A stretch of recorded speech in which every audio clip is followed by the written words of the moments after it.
I've said it many times, just because something's popular and sells millions of copies doesn't mean it's good. But at the same time, the opposite's true, because just because it's popular, it's mainstream, and it sells a ton, it doesn't mean it's bad. Let me make this point real quickly. The first handful of singles from the Beatles were pop singles. They were a pop band at first before they got psychedelic and rock. It's pop music. Get over it. Not every song you listen to has to be some sort of life-changing revelation or be an amazing orchestration. Sometimes you just want something fun or something to dance to. I think this is a point that people who claim to love all music really get hung up on, that for some reason you grow out of or get too good for pop music. It's just not true. Along with that, in every single generation, there's great pop music to be found all across the era. And because I've been asked a number of times over the last few weeks about some of my favorite pop music, I'm gonna talk about some of my favorite pop music. Going way back, we'll find one of my all-time favorite pop tunes, the Jackson 5 doing I Want You Back. The opening piano slide, the groove, those vocals, what's not to love about this song? It's perfect. It's a timeless track and music rarely gets this good, and on top of all that, it's really addictive. Even thinking about I Want You Back, I bet you have the piano slide in your head. It's a great song, it's a pop song. Love it. Jumping ahead a generation, we will find, for my money, the greatest pop song ever written. Madonna, 1984, Borderline. This to me is just the best. The pace, those keys, the rhythms they've got going, it's all perfect. It's got that balance between the emerging 80s new wave sound, which I hate, and the falling out 70s disco sound, which I also don't like very much. Somehow it comes together in a way I absolutely adore. I can never get enough of this song. The way all the instrumentations come together with her voice and the rhythm, you just sort of have to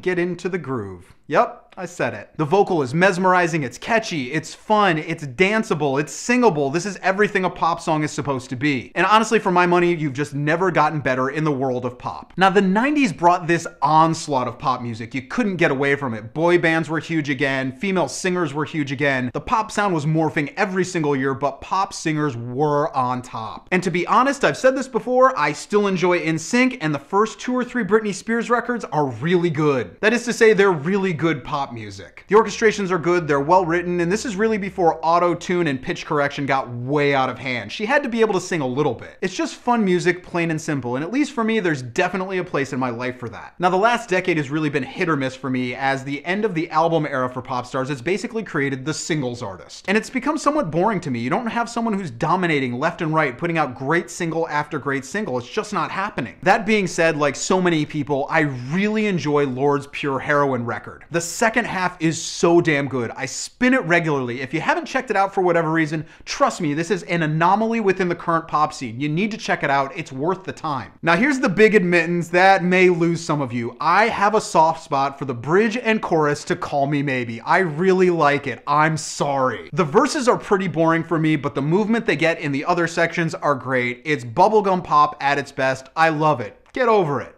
I also dig the first 2 Lady Gaga records. I like Justin Timberlake's 2020 Experience. There is great pop music still being made. It's just a little bit more difficult to find. But beyond all of that, you have one person who you can almost always count on for a great pop song.